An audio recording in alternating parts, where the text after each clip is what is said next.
This week on TechRap, goodbye Nokia. Microsoft's acquisition is final. The phone giant gets a new name, Microsoft Mobile. Find out how to easily send files via Bluetooth from your Mac. And we look back at the most memorable Nokia phones in history.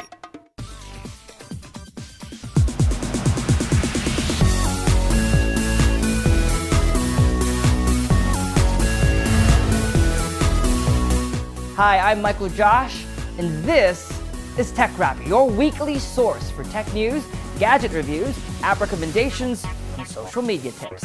It's finally happening. Following delays caused by regulatory agencies in Asia, Microsoft concludes its acquisition of Nokia's mobile phone business this week. Microsoft says the deal will, quote, help Microsoft accelerate innovation and market adoption for Windows phones. Because Nokia retains the rights to its name, Microsoft rebrands Nokia as Microsoft Mobile. It will keep the Lumia and Asha brand names. The acquisition, worth over 5.44 billion euros or $7.53 billion, includes manpower and facilities involved in design, development, manufacturing, marketing, and sales. That's about 25,000 employees based in 130 sites across 50 countries worldwide. Former Nokia president and CEO Stephen Elop joins Microsoft as executive vice president of the Microsoft Devices Group. That includes Lumia smartphones and tablets, Nokia mobile phones, Xbox hardware, and Surface devices, among others. Nokia, the company, stays alive, focusing primarily on its network infrastructure business, development of its maps and location-based service here, and management of its advanced technologies arm. We all know its camera is not the Nexus 5's strong suit. That's probably one of the reasons why Google released its new standalone camera app.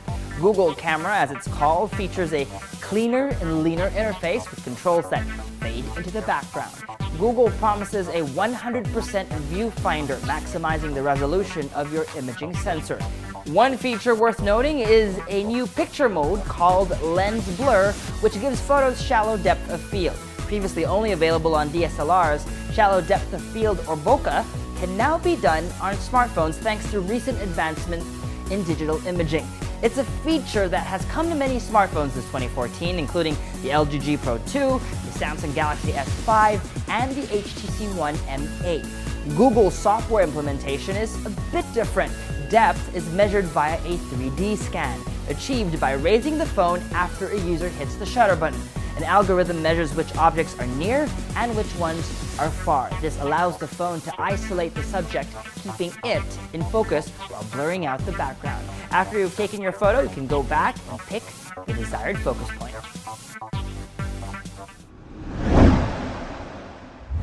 WhatsApp is still the most popular mobile messaging service. The soon-to-be Facebook company crossed the 500 million active user mark this week, adding 50 million users in the last 2 months alone. The growth comes from a surge of new users in Brazil, India, Mexico, and Russia. The company's closest rival, Japan-based Line, recently reported hitting the 400 million user mark, but that represents total users and not necessarily active users. WeChat and its Chinese brother Weixin reports it has 355 million monthly active users. That's combined, while Viber is around just over the 300 million mark.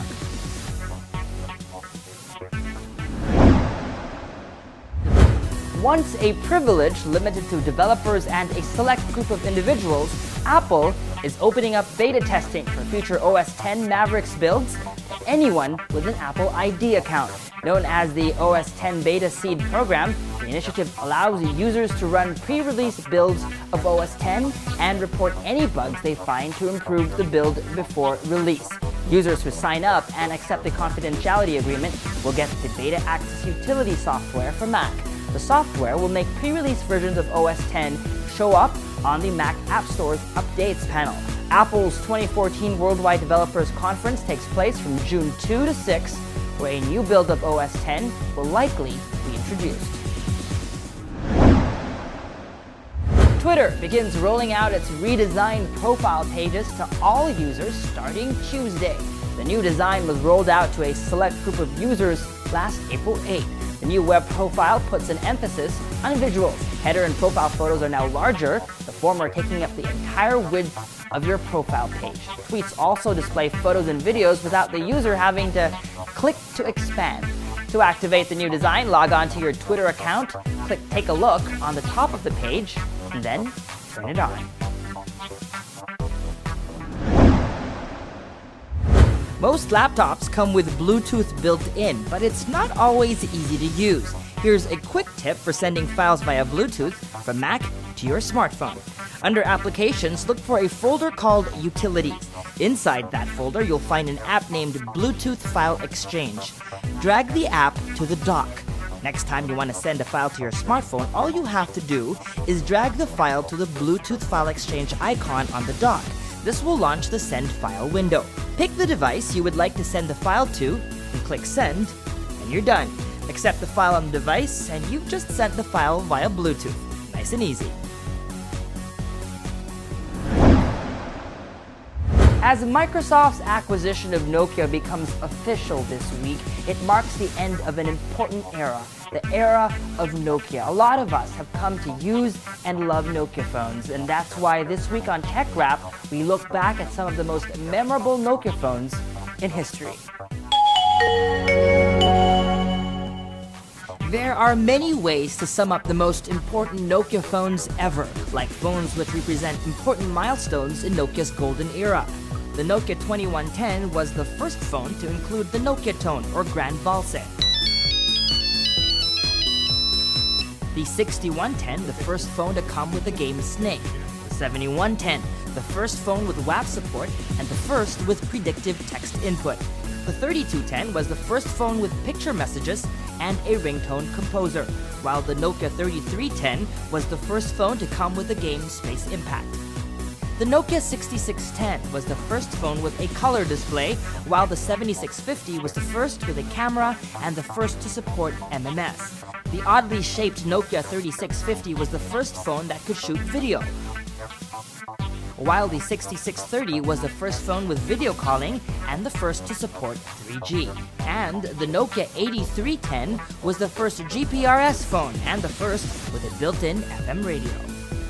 Or what about phones with absurdly crazy designs? The banana-shaped 8110, the taco-shaped Engage, the lipstick-shaped 7280, the butterfly-shaped 6800, or the leaf-shaped 7600. But no Nokia look back would be complete if we didn't mention our favorites, 5 phones which are perhaps the most important Nokia phones of all time. The Nokia 5110 is the consumer cell phone that started it all. This hugely popular Nokia phone made it easy for users to not only take calls, but also send text messages. The phone was customizable with swappable colored faceplates. Designed by Nokia's Denmark team, the Nokia 3310 was one of the first without an external antenna, and is probably one of the most iconic of Nokia's classic smartphones. On April Fool's Day 2014, Nokia announced it was bringing back a Windows 8 version of the phone with a 41-megapixel camera.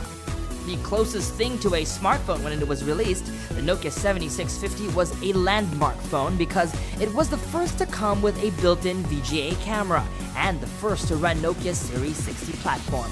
The 7650 came with a 2.1-inch color display, 4 megabytes of internal memory, and a 750 milliamp hour battery. The best-selling phone of all time. Over 250 million Nokia 1100s were sold since its launch in 2003. The phone shared similar features with the Nokia 3310, was designed by Nokia's Design Center in California, and came at a time when more advanced colored phones were already very popular. Targeted at emerging markets, the phone had a dust-proof soft-shell keypad and a built-in flashlight. Announced at the 2012 Consumer Electronics Show in Las Vegas, the Nokia PureView smartphone featured an unprecedented 41-megapixel camera with a 1/1.2-inch imaging sensor, currently still the largest sensor on a smartphone today. The phone is the last Nokia phone to run the Symbian operating system. There were many other memorable Nokia phones. What's your favorite? Let us know on Twitter with the hashtag TechRap.